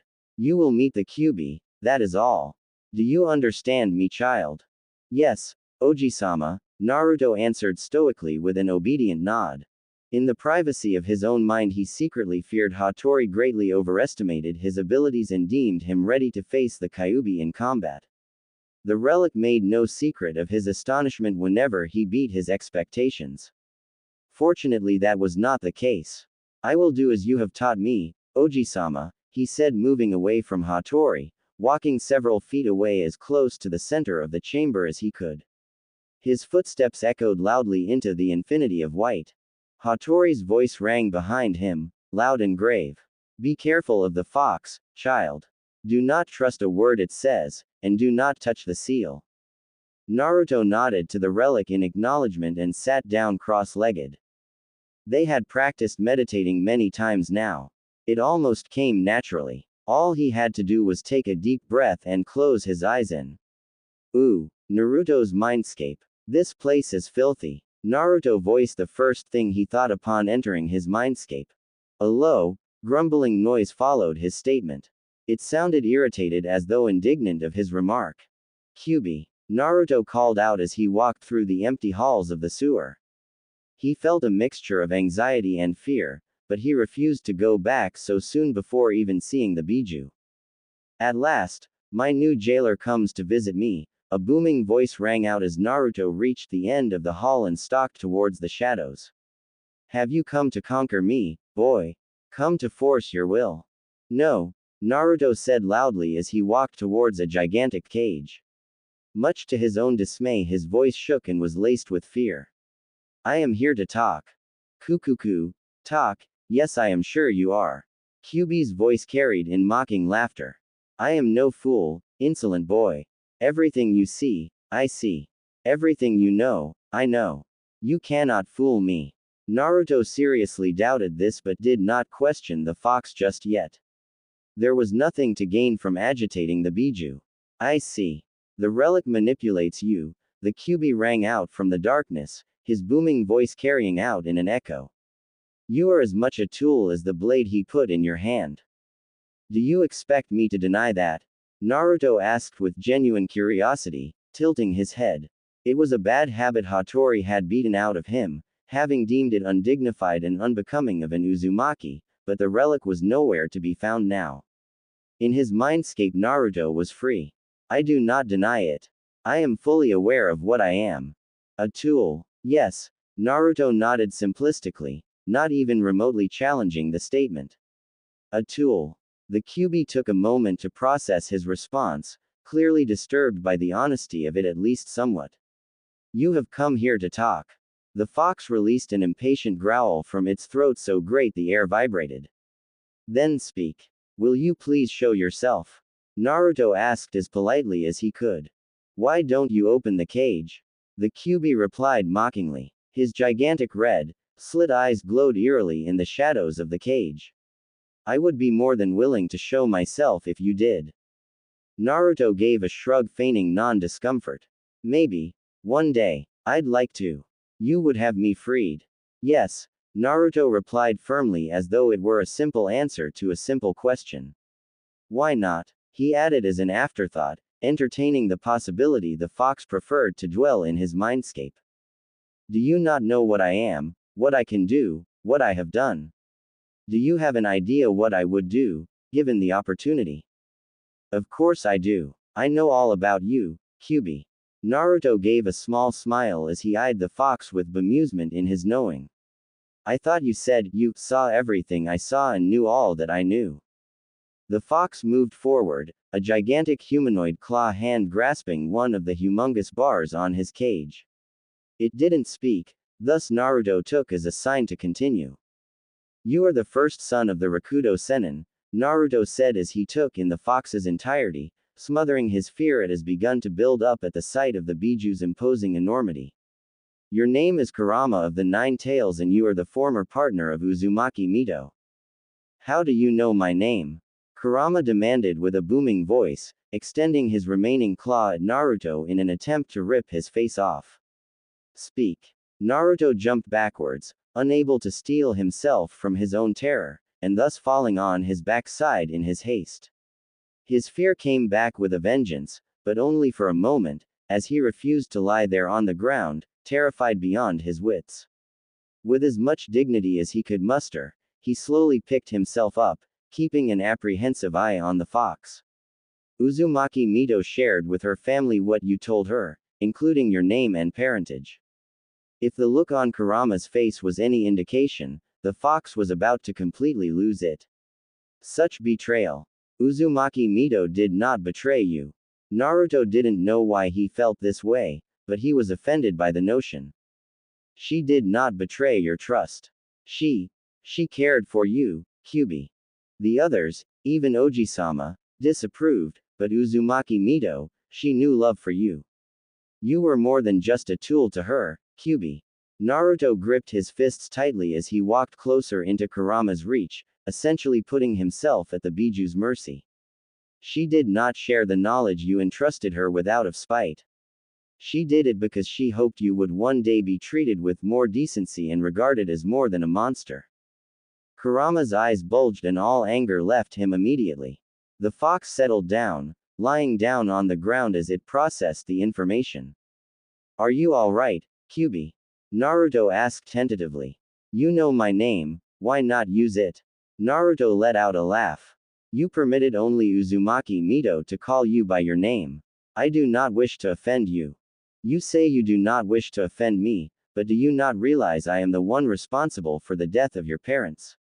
Kurama appeared to be irritated by his host's calm disposition, as though he had expected a confrontation. I haven't forgotten. Naruto shook his head. I saw you doing it, he added in quieter voice. Again, Kurama's eyes bulged. Then why do you show me kindness if you saw me killing your parents in an attempt to kill you? Because I understand it would only be natural for you want to prevent capture no matter what the situation. I can't fault you for wanting to be free, and because I have no qualms about being a Jinchuriki, Naruto answered truthfully to Kurama's visible surprise. I do not see you as a tool or a monster or even a weapon. No matter how upset I am over the fact you killed my parents. You are a part of me and I am a part of you, and that is what matters now. You speak wise words, but this wisdom was taught to you by a relic who sees you as a tool and a weapon, Kurama challenged, clearly irritated by his host's simplicity. Yes, Naruto agreed easily. But that does not stop me from understanding the truth. One day Oji-sama will no longer be around and it will fall on me to make my own decisions. This is one of them. And what is this decision exactly? Kurama asked, intrigued. Naruto gave another smile, and Kurama only now noticed how odd it was, as though the child had not smiled once before their meeting. I've decided I certainly will not become your master. Then what will you become? Your partner and your friend. Naruto's oddly smile turned into an even odder grin. It was an awkward smile others might have found grotesque and off-putting, but Kurama found it endearing. So much so Kurama couldn't help but part his massive fangs into something that resembled a smile. And what makes you think I will accept you? Your awkward smile, Naruto said with a raised finger. You should really work on that. Kurama burst out laughing, as did Naruto. Very well, I sense no malice in your heart, Uzumaki Naruto. I shall accept you as my partner, provided you swear you will never betray me. I will never do anything to hurt you, I swear it on my life, Naruto said with a serious expression. Provided you promise me the same. Then we have an agreement. Kurama extended a massive claw towards Naruto. I will be your friend and partner for life, Uzumaki Naruto. And I yours, Q. Kurama. The fox fell in.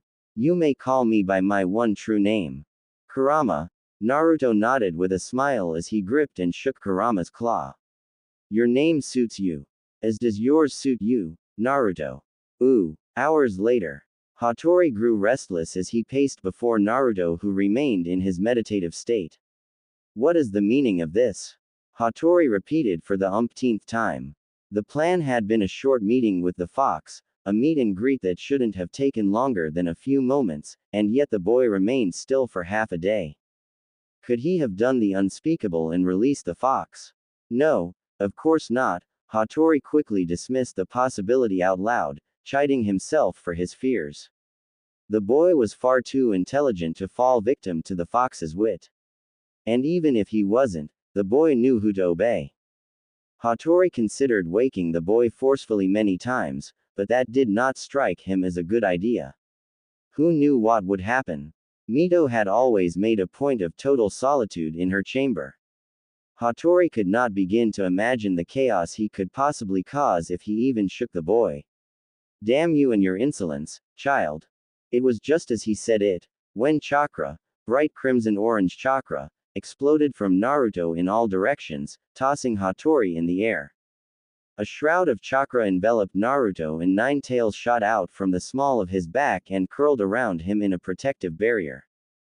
Hattori let out a pained growl as he landed on his old bones with a solid thud. He quickly scrambled to his knees, his eyes widened at the sight of his heir.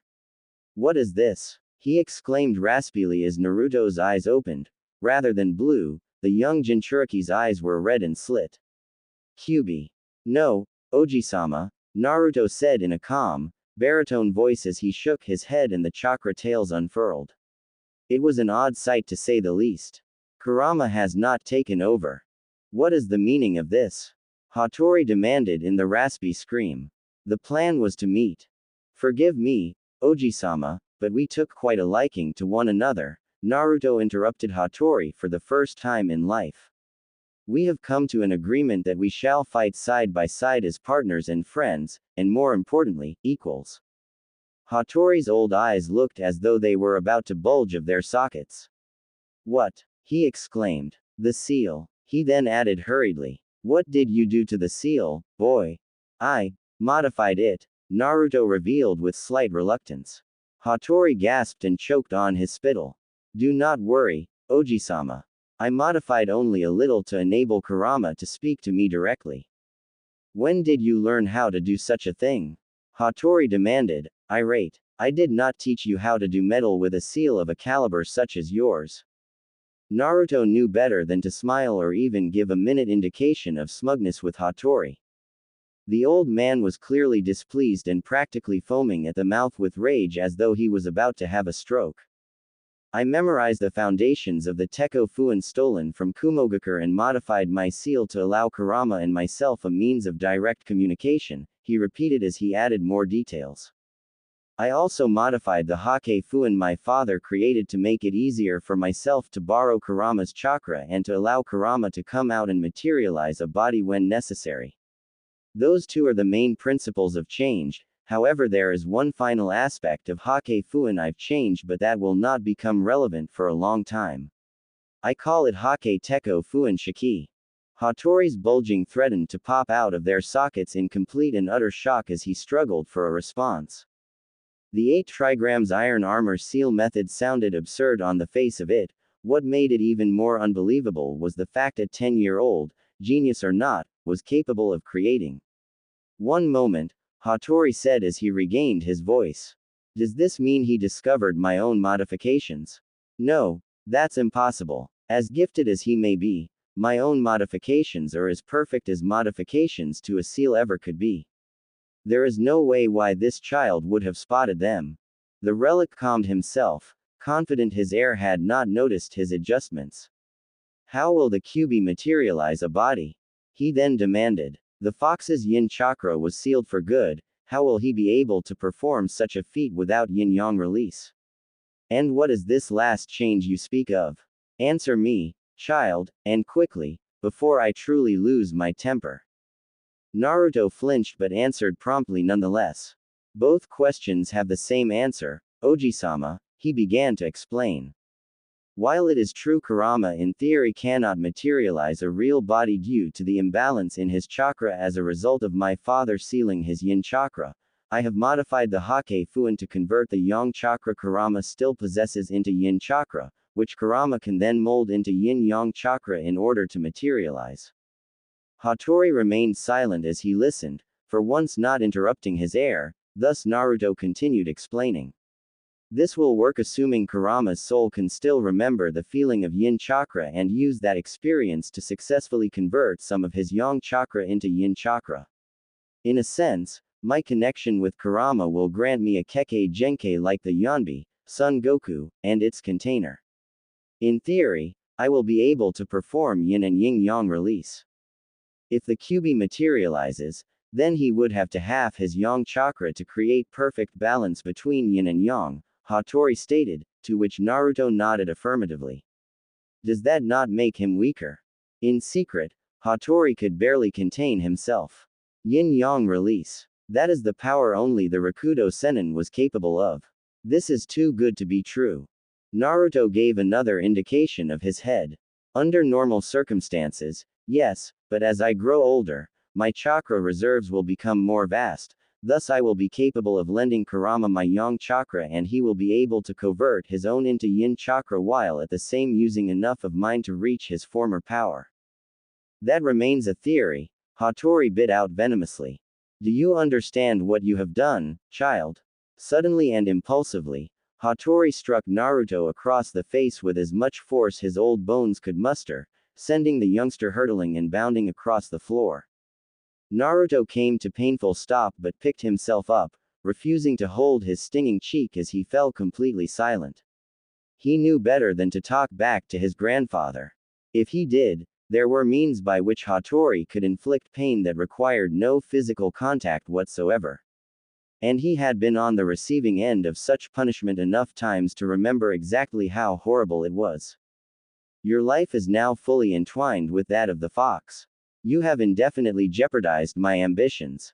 Hattori shouted at him, coating him with spittle as he exhaled deeply. I am sorry, Oji-sama, Naruto apologized with a low bow. I merely tried to accelerate your plans for me. Hattori spat on the ground, letting out a sound of utter disappointment as he turned back to Naruto with a resentful glare. You have put yourself at the beast's mercy now that you have merged your power. I told you to simply meet the beast, not to befriend it like my fool sister. In the pit of his stomach, Naruto felt a hot sensation. Kurama clearly did not like the remark in regards to his first Jinchuriki. Kurama, please calm down. Oji-sama is upset, he doesn't mean it. I wish to destroy this relic, Kurama replied through their mental connection. Why do you allow him to treat you like this? You could destroy him in an instant if you wished. I do not want to harm him, Kurama. He is the only biological family I have left. Are you listening, boy, or is the fox polluting your mind with his filth? Hattori demanded as he took steps closer as though he were about to strike him again. Are you? I am listening, Oji-sama, Naruto replied obediently as always. I will not let Kurama sway me from what it is you want me to do. Uzushiogakure will be revived, according to your plans, Oji-sama. I will do whatever is necessary to make our ambitions comes true. By any means necessary. Hattori lowered his hand he had raised to strike the boy and exhaled deeply. This was the first time Naruto had sounded so sincere about agreeing to, wanting to follow his plans. Good, was all he said simply as he turned his back on Naruto. You will be able to control the Kyuubi's power sooner than expected, if what you say is true, he stated. Then our plans must accelerate to accommodate that fact. Naruto nodded. Yes, Oji-sama. 1 year later. Another year had passed and Hattori had since began to train Naruto's taijutsu, an area he had previously been lax in educating Naruto on as the boy's body grew at a stubbornly slow pace. Being too old to train the boy himself and Taji not being up to scratch after a decade of inactivity, Hattori had no choice but to rely on some kinjutsu of his own, the Edo Tensai. A jutsu he helped the Nadaime Hokage, Senju Tobirama, to develop. However, it was far too risky to do it himself, thus he had Taji master the jutsu under his guidance. It would not have been possible had it not been for his stroke of brilliance in temporarily linking Naruto's chakra to his surrogate mother's through a seal designed by Uzumaki generations ago.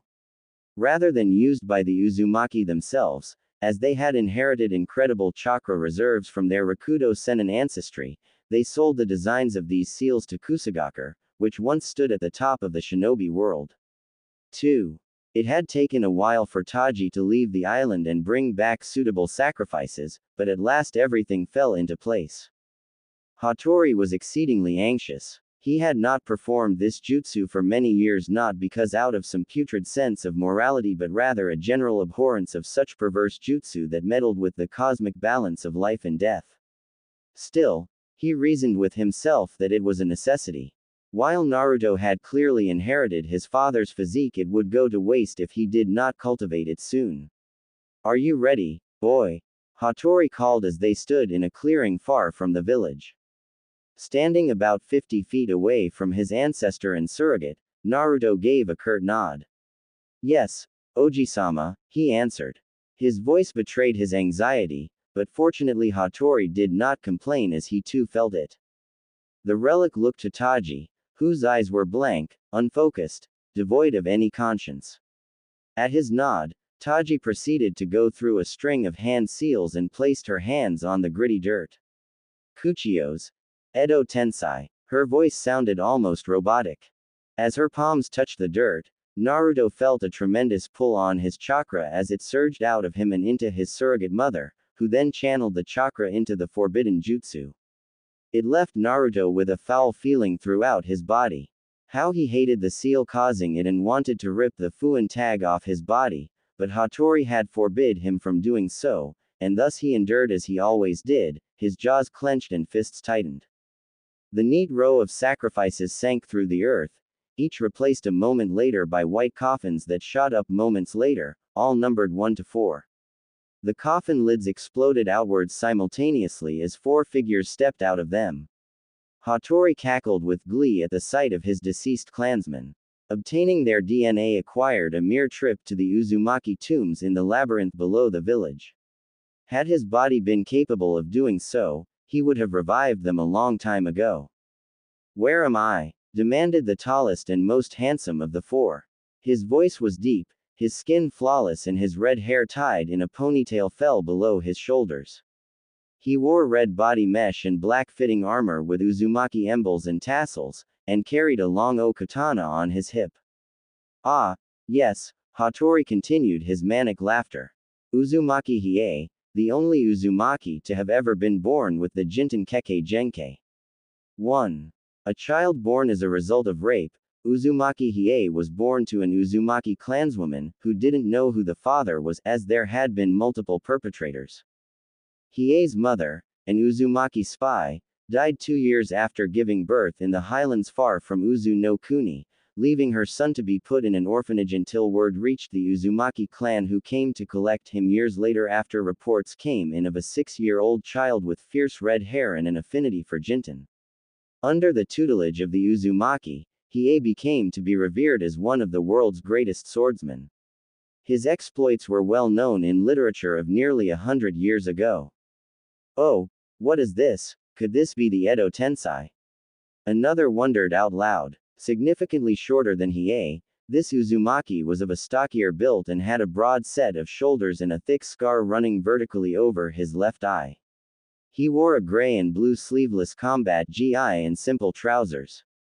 He had a receding hairline, and his hair was the same shade of Uzumaki red as Hiei's but much shorter. Naruto's eyes narrowed on the sight of second Uzumaki, recognizing his appearance immediately from the stories once told him as a boy. "Uzumaki Gozu, you once attempted to assassinate the Nadaime Raikage. And I failed miserably." Gozu pointed a thick finger to his chest. Under his muscle shirt ran thick scars covering his entire torso. "And he left me with a mark to remember him by even after my death." In the back of his mind, Naruto wondered if Gozu was really a member of the Uzumaki. If his appearance alone wasn't out of the norm, his easygoing demeanor certainly was. "Yes, I remember having to clean up after you," the third resurrected Uzumaki chimed in. He was the second tallest and had slim build, long hair that covered his left eye and a perpetual sneer of arrogance plastered on his face. He wore traditional white and blue robes with the Uzumaki crest and tassel. He carried a long bow staff in his gouged wrapped hands, a whip on his hip, and a large orange scroll on his back. "Uzumaki Tenjin, you have undoubtedly heard of me," the resurrected Uzumaki assumed. "The youngest Uzumaki to ever attain Seal's Master status." "You mean the second youngest Seal's Master?" Hattori fell in forcefully with a growing snide smirk of his own. "The first would be me, dear cousin. To think you actually survived this long. You have not aged well," Tenjin drawled with unveiled distaste. "You have undoubtedly summoned us through the use of Edo Tensai," the most clever of the resurrected deducted immediately. "I assume we were the best DNA matches you could find."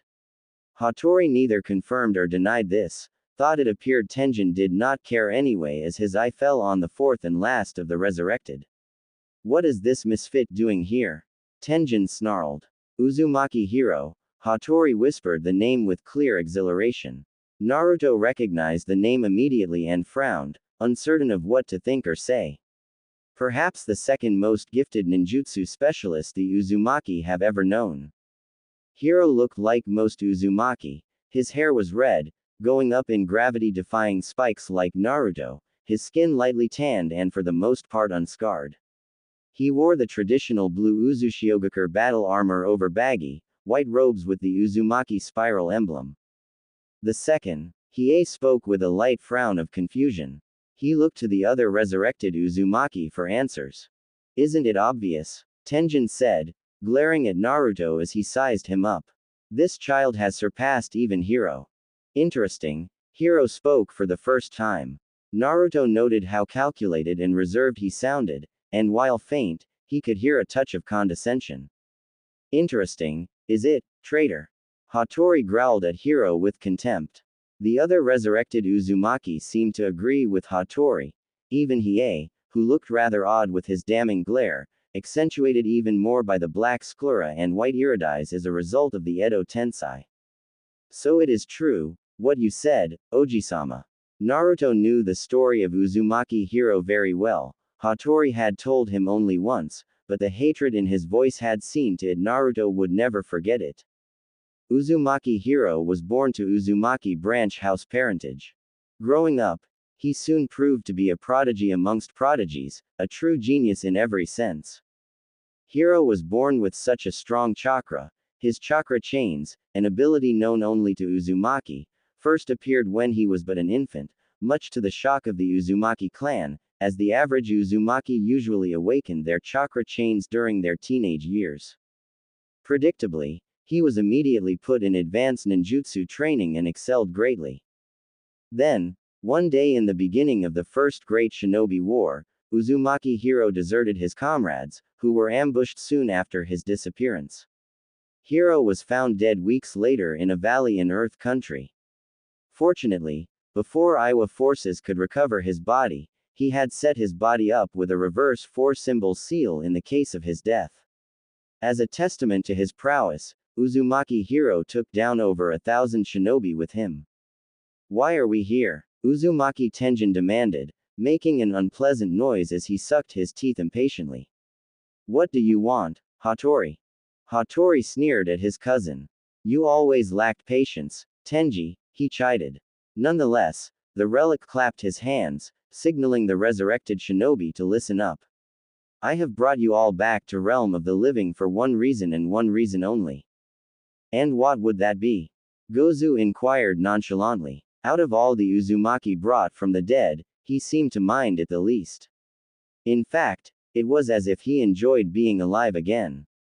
Uzumaki Naruto, Hattori said simply, pointing at the blonde Uzumaki in question. He may not look like us, but he is one of us. He is the son of the Yondaime Hokage and one of our own, Uzumaki Kushina. As you undoubtedly have already gathered, he gave a great sigh as he said it, Uzushio and the Uzumaki are no more. So they won. Hiro glared at Hattori with intense hatred. Naruto could not imagine how it was justified. I told you fools what would happen, but you didn't listen. Now look where we are.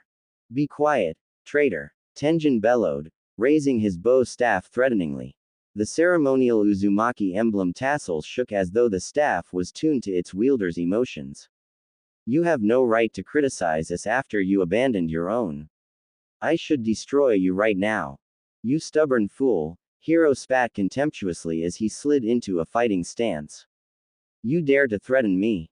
Enough. Hattori bellowed angrily, and the resurrected fell silent immediately.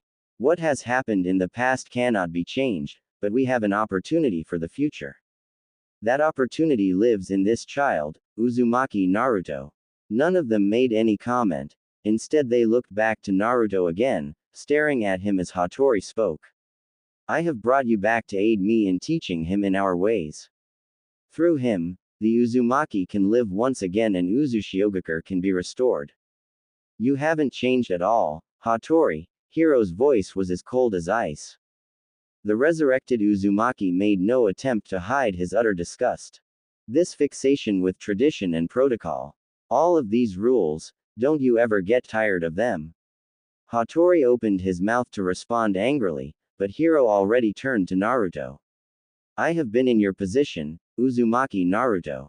I know what it is like to have your entire life dictated to you. Doesn't it anger you, fill you with rage, how much you must do and how little choice you have?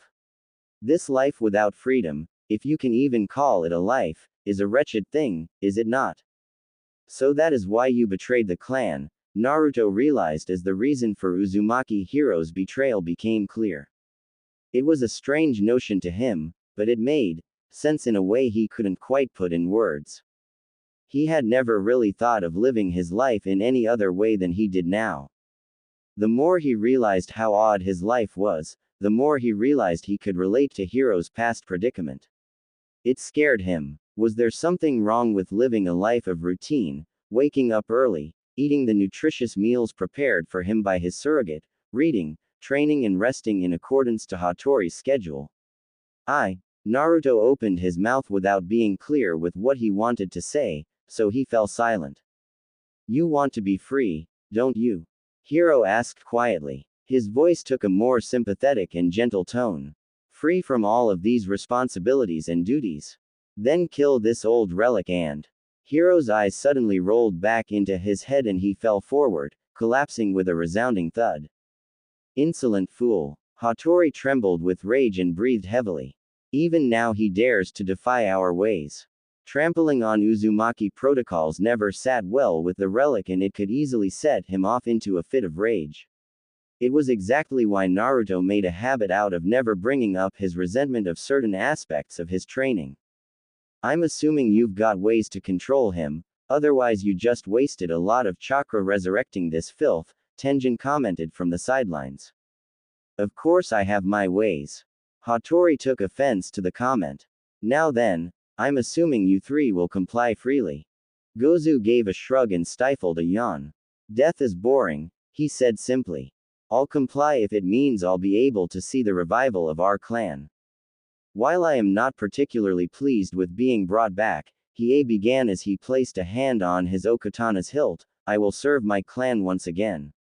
The two looked to Tenjin who rolled his eyes and dramatically threw his arms in the air. Fine, fine. Seeing as I don't have much of a choice anyway, I'll agree to help you, so long as that filthy traitor keeps his distance. That won't be a problem, Hattori assured.